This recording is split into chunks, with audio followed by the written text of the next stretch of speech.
วัสดีค่ะยินดีต้อนรับเข้าสู่ช่องโปจกสรัม Halo guys, selamat datang kembali di Pojok Seram. Hari ini gue akan menceritakan film Thailand yang berjudul Still 2. Hayo kita mulai.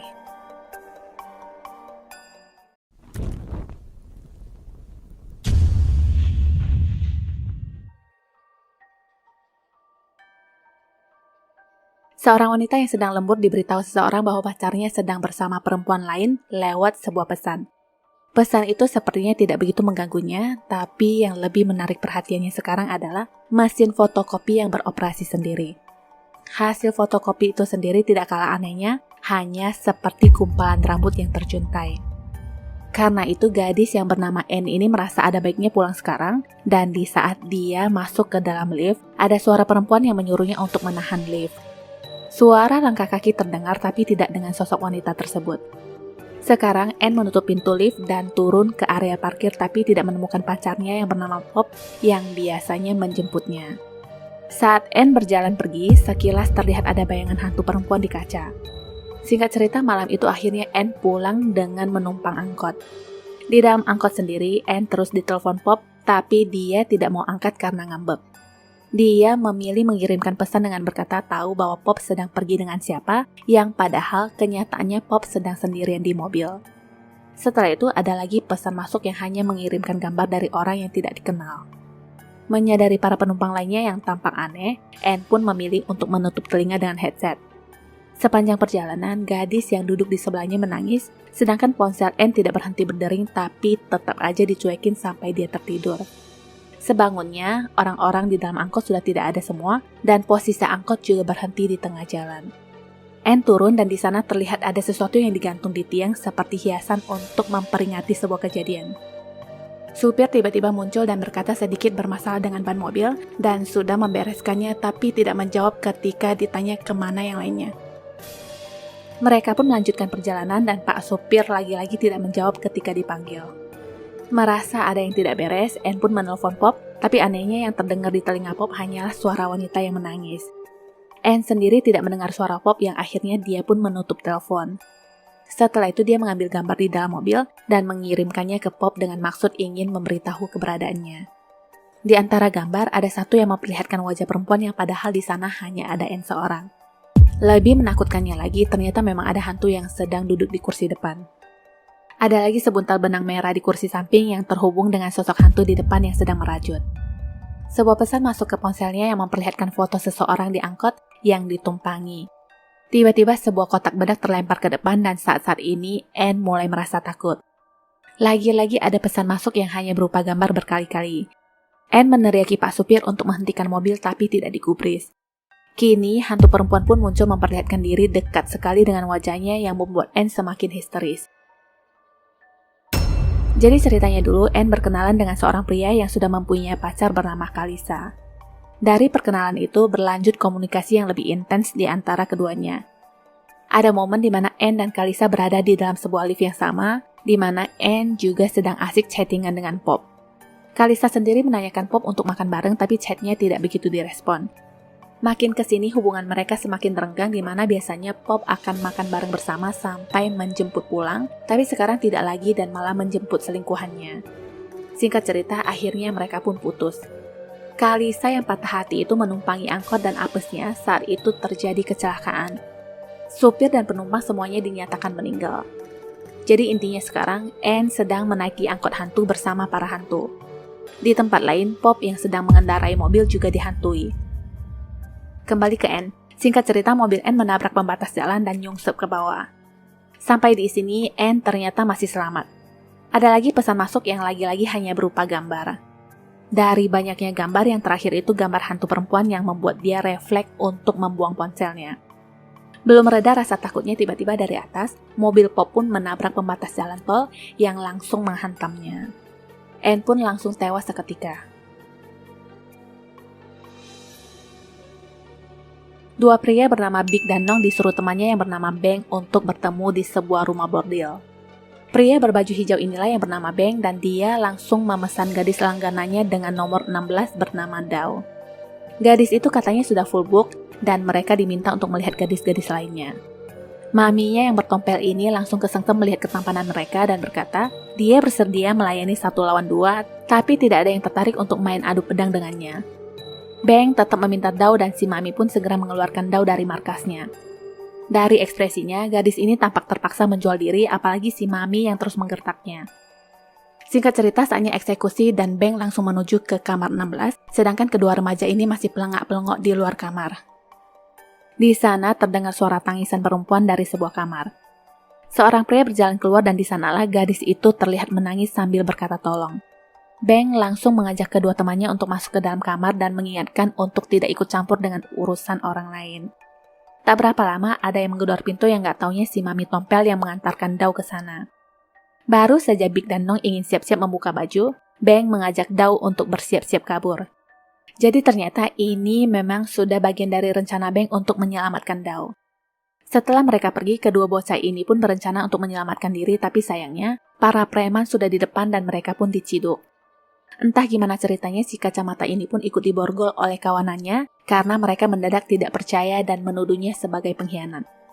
Setelah kedua preman itu pergi, Beng mengirim pesan singkat kepada Big yang katanya terjebak di sumur belakang. Mereka pun segera ke sana dan sumur itu mengeluarkan bau yang tidak sedap. Bau yang langsung menyentrong ke otak itu benar-benar membuat orang terasa mau pingsan dan ternyata di sana memang ada puluhan mayat wanita yang sudah membusuk. Di antara para wanita ada wanita berbaju merah dengan nomor 16. Big memberanikan diri untuk melihat lebih dekat dan kaget melihat wajahnya yang bahkan sudah membusuk. Beng mengirimkan pesan lagi yang katanya minta tolong. Karena itu, Nong berinisiatif menelponnya yang ternyata Beng ada di belakang mereka yang juga sudah tewas. Walaupun sudah tewas, tapi dia bisa menggerakkan kepalanya yang langsung membuat ketiga begundal ini ngacir ke atas. Anehnya lagi, sekarang keadaan di sana tampak berubah berantakan dan terbengkalai. Big berkata sepertinya dia mengingat rumah bordil ini pernah masuk di acara TV horor. Di saat seperti ini bukan itu intinya, tapi bagaimana caranya untuk keluar dari tempat laknat tersebut di mana si Mami Tompel dan yang lainnya sedang berjaga di luar. Dari lubang kecil mereka melihat Beng dan Dao yang ditangkap oleh para bandit. Hal ini membuat mereka semakin bingung, bukannya mereka sudah mati tadi ya. Tapi kenapa ada lagi? Mami memerintahkan pengawalnya untuk gebukin Beng dan Dao yang melihat itu histeris selalu menggigit telinga si Mami. Karena itulah perintah pun dikeluarkan untuk menghabisi keduanya. Anehnya lagi si kacamata juga ada di sana dan dia dituduh telah mencuri uang. Ternyata yang benar adalah bukan mencuri uang tapi menerima suap dari Beng kala itu. Karena alasan itu si kacamata pun dihabisi. Lampu tiba-tiba padam dan kacamata berubah menjadi pucat juga berdarah di kepalanya. Sudah jelas dia itu hantu tapi dia masih mengatakan mungkin itu bukanlah dirinya. Kedua bocah juga sudah takut melihat penampilannya tapi tetap aja dia ngoceh dengan berkata tidak mungkin itu adalah dia dan meminta bukti kalau dia sudah mati. Nong yang tengil ini pun meladeni dengan memberikan bukti berupa foto kepadanya. Detik-detik kebenaran terungkap ini sangat menegangkan dan mereka pun mulai takut ingin melepaskan diri darinya. Awalnya takut tapi sekarang mereka melihat hantu yang lebih menyeramkan lagi yang tak lain adalah hantu Mami Tompel. Si kacamata ingin meloloskan diri dengan melimpahkan semua kesalahan kepada Nong dan hantu itu langsung menciumnya sebagai pelampiasan keinginan yang tak terpenuhi dulunya. Sesegera mungkin mereka melepaskan diri dan di sana semakin terdengar suara misterius dan bayangan-bayangan hitam lainnya. Di tempat lain ada lagi seorang budak yang terus meminta tolong. Dalam hal ini tidak ada lagi rasa kasihan mengingat mereka semua adalah hantu dan bagaimana caranya sekarang untuk kabur. Kacamata tiba-tiba terdiam dan sesosok hantu perempuan pun hinggap di punggungnya. Setelah di-KO-kan oleh kedua begundal ini, sekarang giliran hantu Beng yang muncul dan langsung menebas kedua tangan kacamata. Segera, kedua pengkhianat ini kabur meninggalkan teman hantu mereka. Kacamata menjadi sasaran hantu-hantu perempuan sedangkan kedua orang ini pun tidak bisa keluar dari rumah bordil selamanya. Sebuah penginapan yang menyimpan cerita kelam di mana pernah terjadi pembunuhan seorang gadis oleh seorang pria gila. Selayaknya penginapan akan selalu ada yang menginap dan hari itu mereka kedatangan seorang tamu bernama Tek. Kamar seadanya dengan AC yang susah dinyalakan. Tidak hanya fasilitas kamar yang mengecewakan, terdengar pula suara gedoran pintu sewaktu dia mandi tapi ternyata tidak ada siapa-siapa. Setelah itu rencananya dia akan mengajukan komplain soal AC, tapi tidak ada yang mengangkat telepon yang akhirnya mengharuskannya untuk turun ke bawah. Di sana juga tidak terlihat batang hidung Pak resepsionis, yang ada malah terdengar suara jeritan perempuan. Anehnya suara itu ternyata berasal dari balik telepon. Di belakangnya ada sepasang kaki dekil yang pelan-pelan berjalan ke arahnya dan menghilang di saat Tag menoleh. Setelah itu dia kembali ke kamar dan heran melihat keadaan kamar yang sudah berantakan. Ada lagi hantu yang barusan lewat dan setelah diperiksa, lagi-lagi tidak ada siapa-siapa. Baru saja dia kembali masuk ke dalam kamar, hantu itu muncul di hadapannya seakan minta tolong yang membuat dia kaget. Apapun yang terjadi, dia tetap menginap di kamar tersebut. Tengah malam, Tag terbangun karena merasa ada tangan yang menggenggam tangannya. Hantu itu pun baring di belakangnya dan lagi-lagi menghilang saat dia menoleh.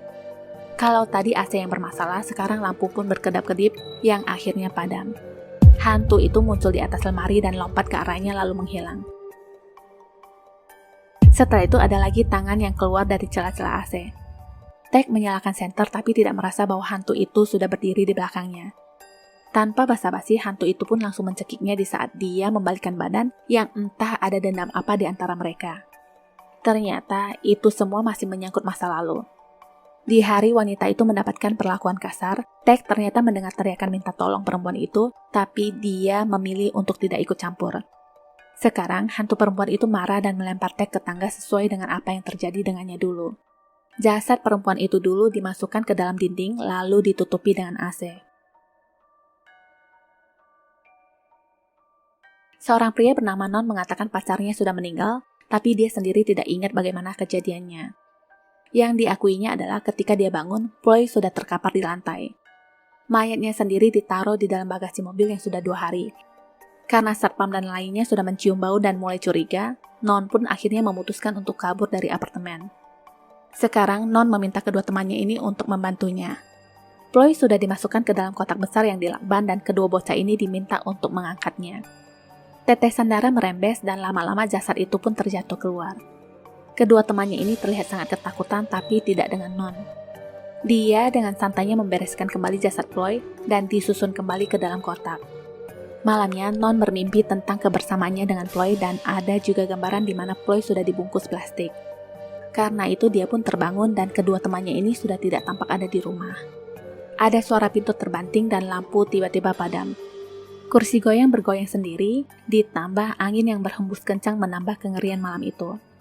Tiba-tiba hantu Ploy terlihat sedang duduk di kursi lalu menghilang. Non pun ke ruangan lain mencari temannya dan di sana terlihat Kin yang sedang duduk diam tapi tidak merespon setelah dipanggil. Non mendekatinya dan hantu Ploy menunjukkan keberadaannya. Kin lalu memegang silet yang diarahkan ke mulutnya yang jika dilihat-lihat, ada bayangan perempuan yang mengarahkan tangannya. Melihat kejanggalan itu, Non berencana kabur dan ada lagi Neong memanggilnya dengan mengatakan takut. Neong berdiri dan berjalan ke arahnya yang lalu berubah menjadi hantu Ploy. Hantu itu muncul di mana-mana yang sudah jelas ingin menghantuinya. Di bawah Kin juga bertingkah aneh. Sekarang lidahnya yang terkait pancingan dan parahnya, hantu itu menarik tali pancing yang terus membuatnya kesakitan. Entah kenapa Ploy juga terkesan dendam sekali dengan Kin yang dengan kejamnya membuat lidahnya robek. Non segera berlari keluar dan lagi-lagi bertemu dengan Neong. Karena takut itu hanyalah hantu yang merubah wujudnya, Non pun langsung menghantamnya dengan kayu sampai dia pingsan. Hantu itu terlihat memperhatikan mereka dari lantai atas. Sekarang yang Non lakukan adalah dia ingin menghilangkan jejak dengan membakar mayat Ploy yang rencananya akan dilakukan di hutan. Hantu Ploy sendiri sudah berdiri di sampingnya tanpa dia sadari. Sewaktu baru saja ingin menyalakan lighter, sebuah tangan menariknya sampai jatuh dan sosok hantu Ploy pun menampakkan diri. Melihat itu, Non langsung kabur dan dia malah terjatuh. Hantu itu terus mengejar dan membuat ranting pohon nancap ke tangan Non. Semakin berlari, dia semakin terluka oleh ranting-ranting pohon. Hari sudah semakin larut dan sekarang hantu Ploy terang-terangan muncul dan menyiksanya. Sekarang, wajahnya dibungkus seperti apa yang pernah dia lakukan kepada Ploy dulu. Saat itu dia meninju wajah Ploy tanpa belas kasih, dan sekarang inilah pembalasannya. Non dihajar bertubi-tubi. Lebih sadisnya lagi, hantu Ploy menusuk wajah Non seperti tusuk daging sate, yang lalu ditarik lagi.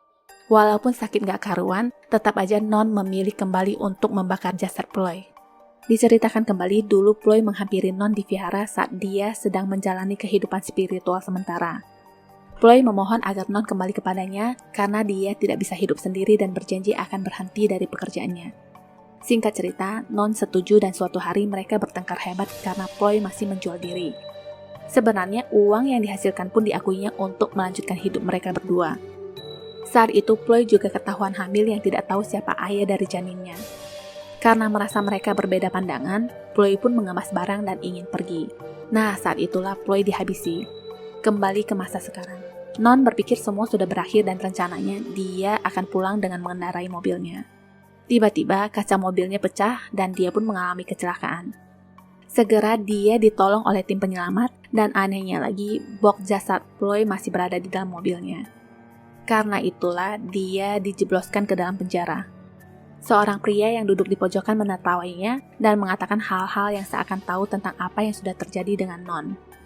Pria itu lalu berubah menjadi Ploy dan berkata dia tidak bisa hidup sendiri dan mereka akan selamanya bersama. Tamat. ขอบคุณที่รับชมช่องของเรานะคะ ถ้าชอบอย่าลืมกดไลค์ กดติดตาม และแชร์หนังเรื่องต่อไปของเรานะคะ ขอบคุณค่ะ